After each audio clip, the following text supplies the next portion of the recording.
Hello everyone, for Channel 6 TV Community Focus, I'm Dennis George.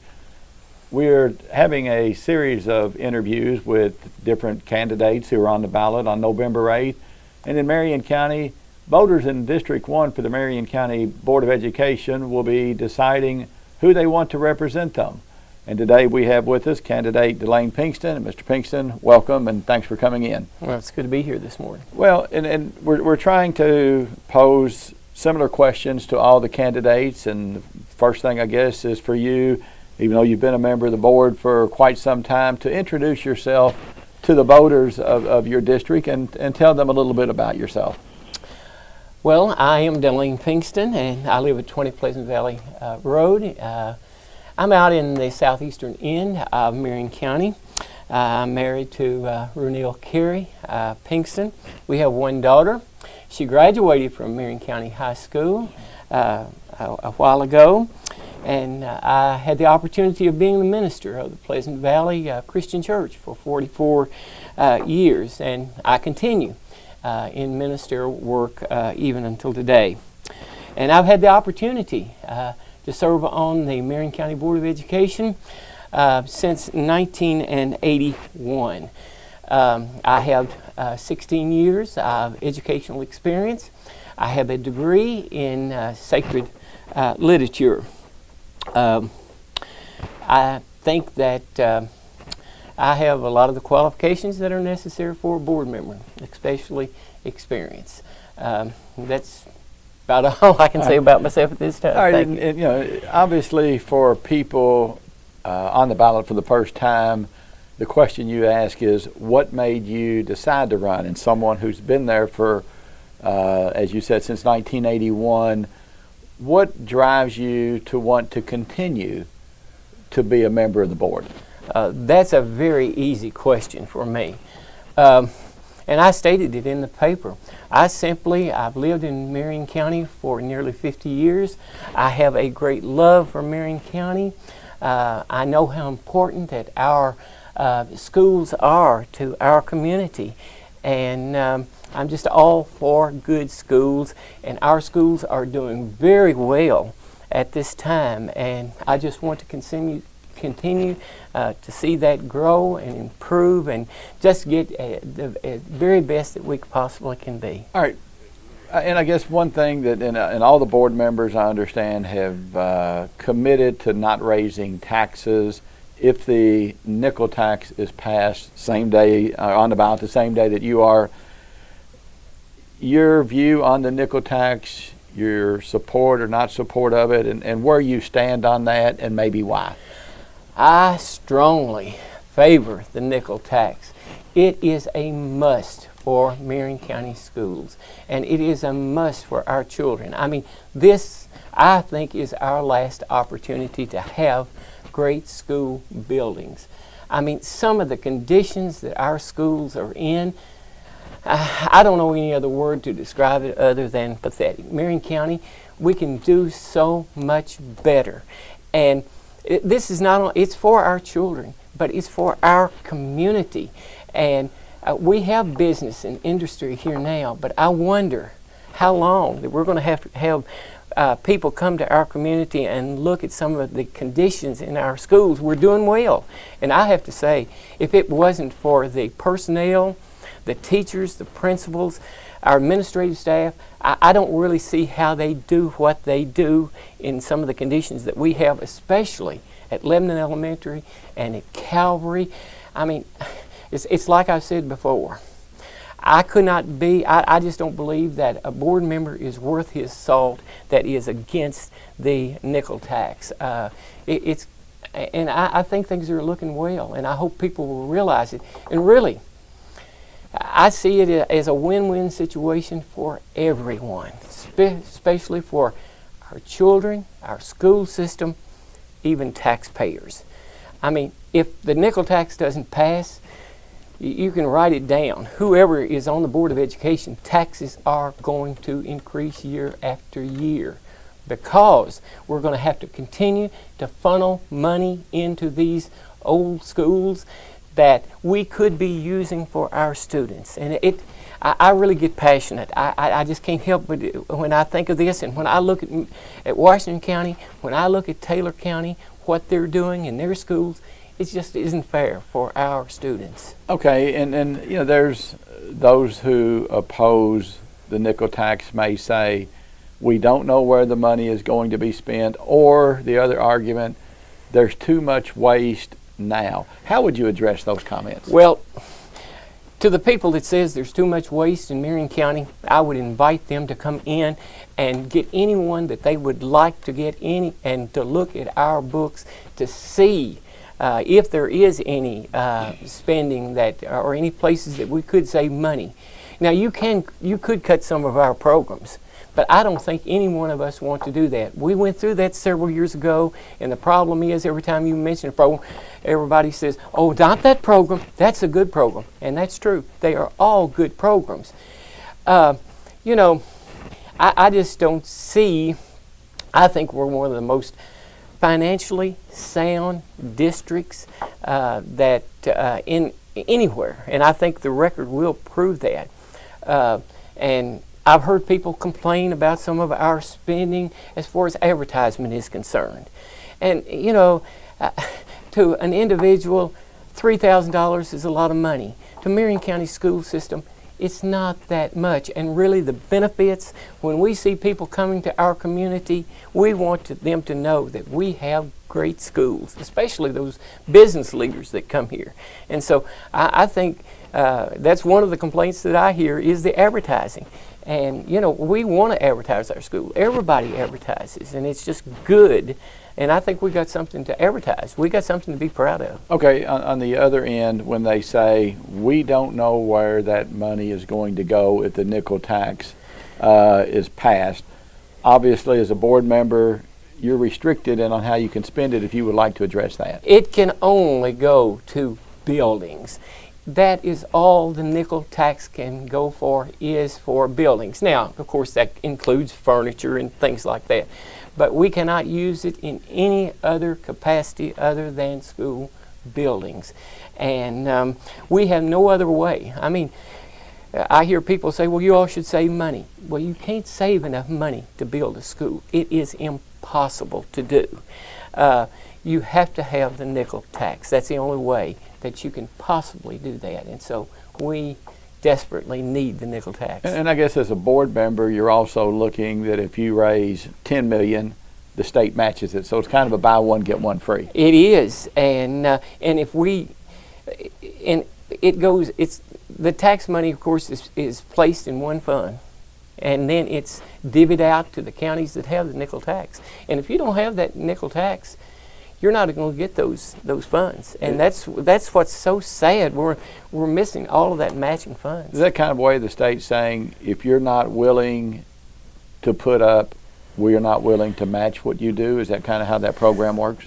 That's kind of the way it works, and quite frankly, personally, I think it's the most unfair system that has ever been devised. I don't think it's fair that Washington County gets new schools. I don't think it's fair that Nelson County and Taylor County get new schools. And we try everything we possibly can, and thus far we haven't succeeded. I am hoping we will succeed this time. I'm hoping people will realize that it's for their good as well as the students and the school system. And okay. One thing that is brought up, and sometimes it comes from those who oppose it, but this is kind of off the track, not necessarily talking about the nickel tax, is first of all the transparency of the board, and also if you can address that a little bit.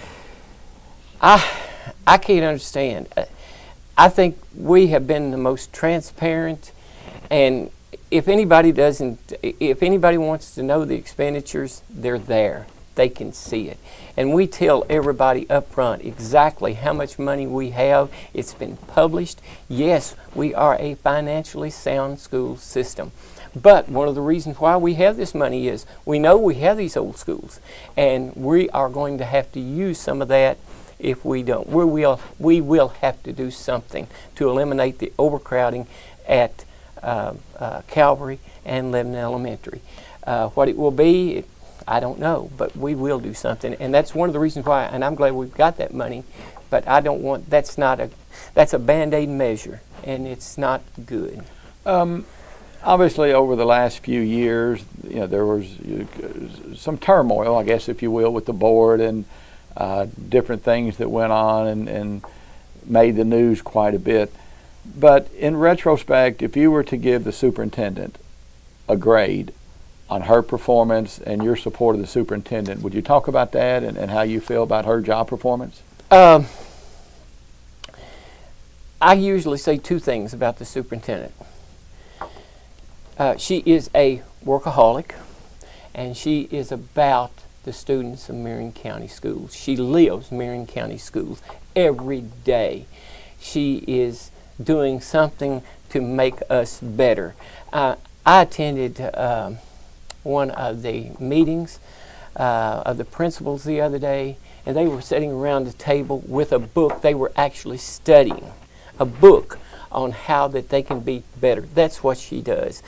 She's innovative, and I think she does an excellent job. Okay, and I think her contract is up June 30th of next year. If the superintendent wanted to continue 4 more years, would you support that with her?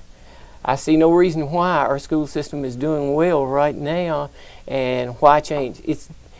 Good superintendents are hard to find. Good superintendents that are about children, that are on the job. I mean, you don't come by them every day, and we have one that does that. And I see with no reason why at this time that I couldn't support her.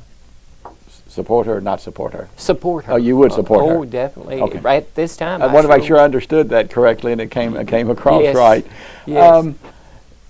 Going in, and let's for a moment forget about buildings, and let's forget about nickel tax and buildings and those things. The next few years, what are the issues facing the Marion County Board of Education?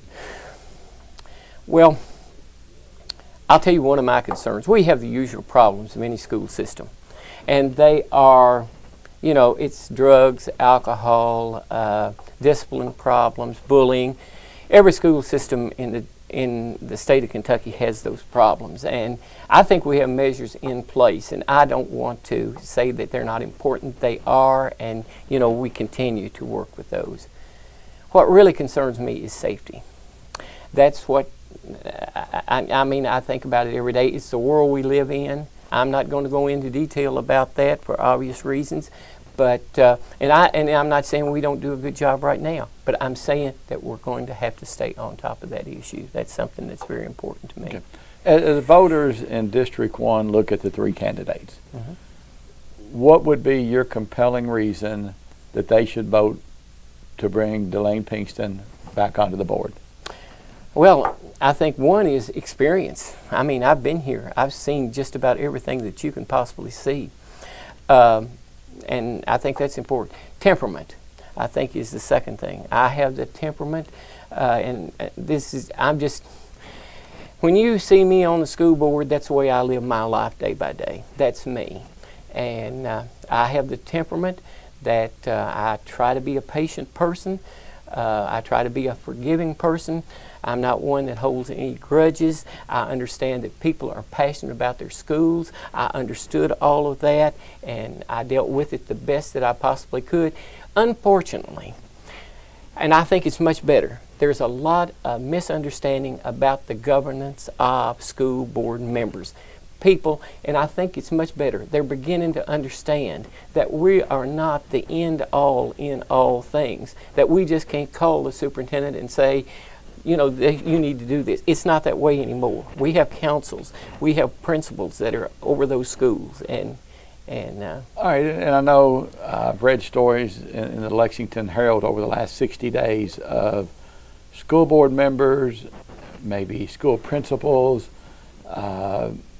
being reprimanded by the state for interfering in the process. As you said, you can't call and do. Talk a little bit about that process of what you can and cannot do. It's because people may not understand what a board member can do. Of course, we're not into personnel at all.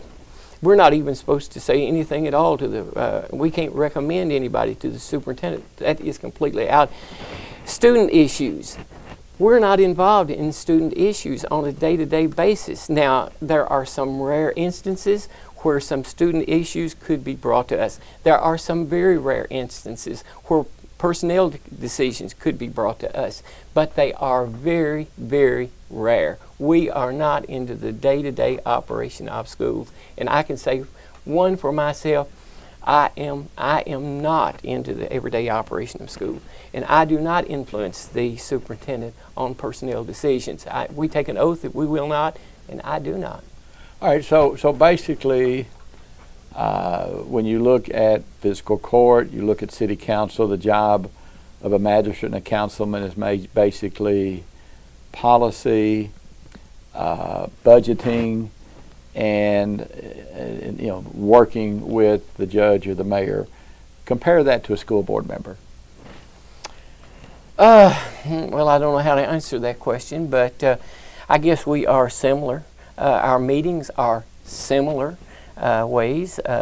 People are welcome to come to our meetings, and they're welcome to see what transpires in our meetings, and to just look at the overall governance of schools. I really don't know what you're looking for there, but how to compare, quite frankly, I've never attended any of the other meetings, but I do know they are similar to ours, and they have the similar ways that you have to get on the agenda and so forth. Okay, in your time, 1981, you're talking 30-some years on the school board. If my math is 36. 36, okay, I kind of had the number 19 and 16 or 17 this year. What have been the highlights and the accomplishments that you, not necessarily that Delane Pinkston, but Delane Pinkston being a part of some of the things that have happened in the school system? Oh, well, there have been so many. I have had the opportunity and the privilege to work with some great people, with some great school board members. I mean, looking back through the past years, and I have been able to work with all of them. There's not a school board member that I can remember, past or present, that I haven't been able to work with. I mean, especially in the last few years, I think the last 3 years, I look at the accomplishments. They have been great. In academics, that's what I am all about. I mean, I am progressive. I'm demanding. And the superintendent knows that I expect excellence. I expect those test scores to be improved every year. I'm not for mediocrity at all. I want the best. And I can think of several things. I know, well, it has something to do with our school, is our bus fleet. I mean, we have a very effective system of getting new buses every year, and we keep those on the, and that has been a problem in the past, but it's not now. I can't really think of any other events that come to mind, but there have been many wonderful experiences. And on the flip side of the coin, in that 36 years, what are some of the disappointments or heartaches or frustrations? Because I know things aren't always good when you're in the office, but if you had to say, and maybe what you or the board have learned from some of those things. Well, I guess one of my greatest disappointments is that it has taken us so long to learn the role of school board members. It's unfortunate. Our communities just haven't been educated as to what school board members are. That's been one of the, and that has plagued me. And I read in the papers people that should know better that make comments about what school board members and what the superintendent should do, and really it's obvious that they don't know the governance of public educational ideas today. Is that probably stemming from CARA? Because in the old days, school board members could demand hiring, and you could nepotism and budgeting and whatever. You played more of an active role, but I think CARA. Would you say CARA took a lot of that out of your hands, and people still don't quite understand that? I think that's true. I think with many people, unfortunately, we're still living prior to 1989. If you've got a problem, you call your board member, they call the superintendent waves a wand, and the situation's taken care of. And it's not that way anymore. I mean, it's more complicated today than that, and school boards, our roles are defined more today. Okay, I guess in closing, I'm going to give you a minute or two to make your argument, your plea, or whatever you'd want to call it, to your district members about what you would accomplish for them if you're reelected. One of the things, I am there. I've left my number with my phone number with the number with people, and anyone can get in touch with me at any time. I welcome calls. I have no problem with people calling me whatsoever. If you are happy with our school system right now, with the progress that we're making academically, you want to continue with me. That's what I am all about. I am about students. I am about learning. I'm about our students being college and career ready. And I'm going to do everything within my power and to do that. And I work with a board that I have to say, we all have the same goal. We want what is best for the students of Marion County. We want our educational system to be the best. I mean, we're not satisfied with mediocrity. We want the best. And like I said, when it comes to schools, now politically, I'm not progressive. But when it comes to schools, I am very progressive. I want the very best, and anyone that knows me, I think, realizes that. So I'd appreciate your support, and I will continue to be there, and I'll continue to do everything for Marion County Schools. All right. Mr. Pinkston, we appreciate you taking the time and coming up and talking to us today. My pleasure. Okay. Again, Delane Pinkston, he is on the Marion County School Board, a candidate for re-election on November the 8th in District 1 here in Marion County on the ballot with Carrie Truitt and Becky Wren. For Channel 6 TV Community Focus, I'm Dennis George.